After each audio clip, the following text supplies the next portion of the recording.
આપ જોઈ રહ્યા છો આ બનાસકાંઠાના લોકસભા ઉમેદવાર કેનીબેન ઠાકોરની સામે જ્યારે રેખાબેન ચૌધરીને ઉતારવામાં આવ્યા છે ભાજપ તરફથી અને આજે જે પાલનપુર ખાતેથી જે આ વિજય રેલી છે નીકળી છે અત્યારે હાલ નામાંકન ભરવા માટે કલેક્ટર કચેરી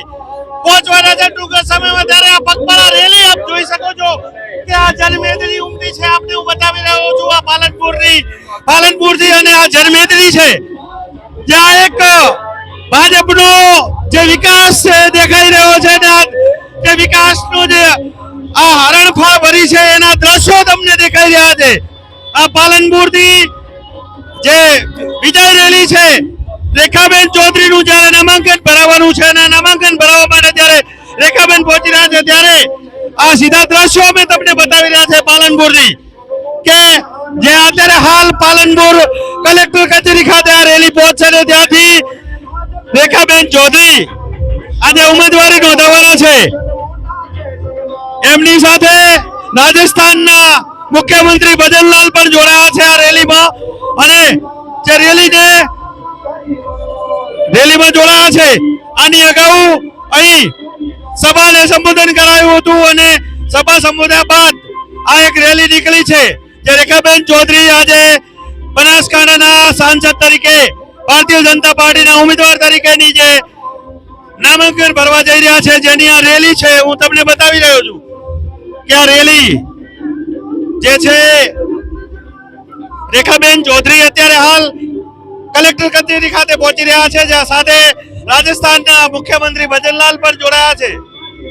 આ એક જનમેદની જે ઉમટી છે આ ભારતીય જનતા પાર્ટીનો વિકાસ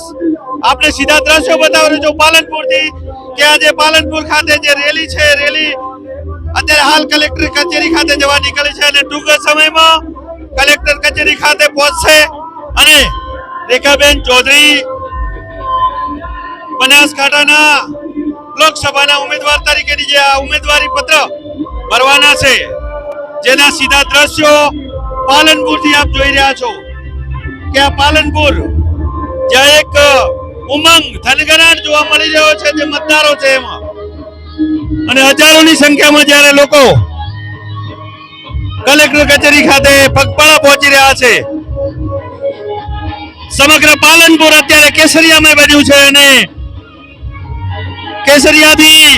જ્યારે ડીસાથી પાલનપુરનો જે હાઈવે છે ચક્કાજામ જોવા મળી રહ્યો છે આપને આ દ્રશ્યો એક જનમેદનીના છે આ લાગણીના છે